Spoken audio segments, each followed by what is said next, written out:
My name is Fuad Abubakar Mohammed, Managing Director, Ghana Cocoa Marketing Company, UK Limited, which is the international outputs of the Cocoa Marketing Company Ghana, as well as the Ghana Cocoa Board. The Ghana Cocoa Marketing Company, UK Limited was honored to participate in the 11th edition of the International Coffee and Chocolate Exhibition in Riyadh, that is the capital of Saudi Arabia. As part of Ghana's quest to diversify its markets into non-traditional markets like the Middle East, which has a very big chocolate consuming public, we explored the opportunity to go into that market and participate in this exhibition.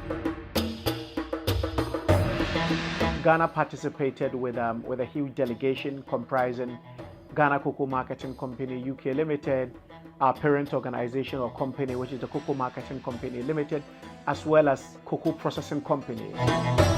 We had companies coming from Qatar, from Bahrain, from Oman, Kuwait, from UAE, and even a lot of other companies coming from Turkey. Now, the Middle Eastern market is super important for us because this is a market that consumes a lot of sweets and a lot of chocolate as well. But the chocolate that is consumed there largely comes from Europe. 85% of the cocoa components that come into that market is in the form of chocolate. The Saudi chocolate market is estimated to be around $1.3 billion. In terms of import value, Saudi imported about $597 million worth of cocoa and cocoa preparations in 2023. Again, in 2023, we participated in a chocolate festival in Salalah in Oman, still to give us a deeper perspective of the Middle Eastern or the GCC market.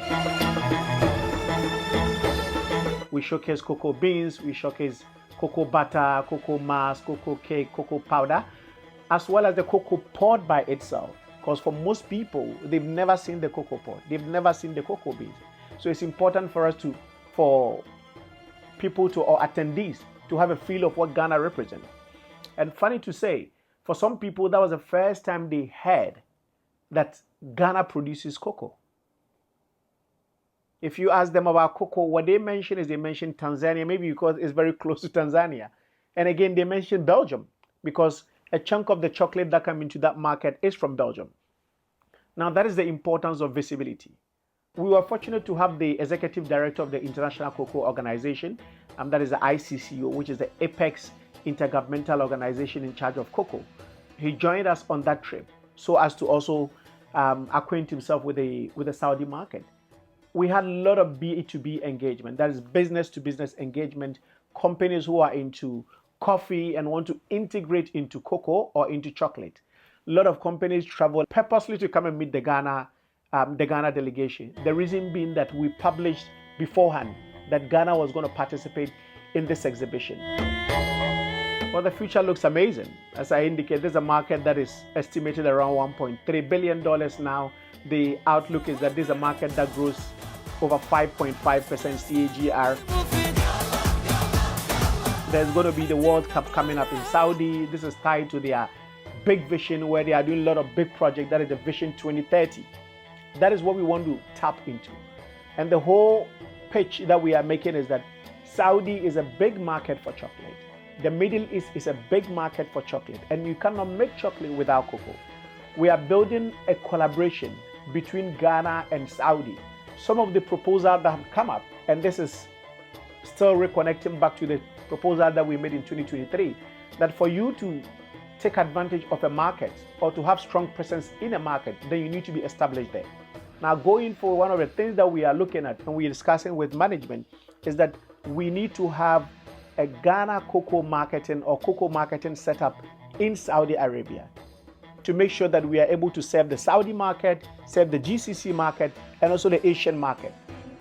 For the Saudi market, one of the challenges. As part of the conference, there was a panel discussion that was looking at how do we reimagine global cocoa partnerships, and the objective being that pairing Saudi and Ghana to create a chocolate leadership.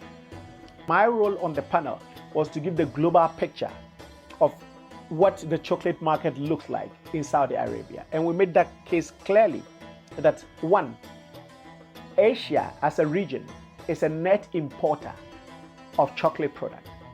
There's a $3.4 billion opportunity in the form of import substitution. For any country that wants to diversify, and the good thing is that there's a synergy between both Ghana and Saudi Arabia. Ghana is looking at diversifying its market. Saudi is looking at diversifying its market. And again, diversifying its industrial base. It is known to be an oil economy. It wants to build industrial capabilities. And chocolate has been identified as one of the key sectors. And that was what we sought to do, to make them understand that through a collaboration between Ghana and Saudi, Saudi can become the chocolate manufacturing hub of Asia. The biggest milestone was that the presence of the Ghanaian cocoa delegation catalyzed the setting up or the formation of the Saudi-Ghana Business Council, which was to ignite private sector engagement into between the two countries. So for us, that is a very big achievement that we've had. This will be the platform to grow the bilateral cooperation between Ghana, Saudi, and by extension into the GCC market with cocoa as the main product. But the formation of that council looks at cocoa and gold as two key products between the two countries. The Ghana embassy in Saudi wrote to the Foreign Affairs Ministry that they are expecting a delegation, a cocoa delegation from Ghana. The Foreign Affairs Ministry then notified the Federation of Saudi Chambers to set up the Business Council. And that was how come this was birthed. So it was a discussion that had been going on for a number of years, but never took off until cocoa planted that seed. So we pride ourselves to say that the visit by the Ghana cocoa delegation gave birth to the formation of the Saudi-Ghana Business Council. The future looks very bright. We've got what it takes. The commitment is there. We've been challenged by the council that they have high expectations from us. The government of Saudi has high expectations from the council, and that is what we aim to work towards.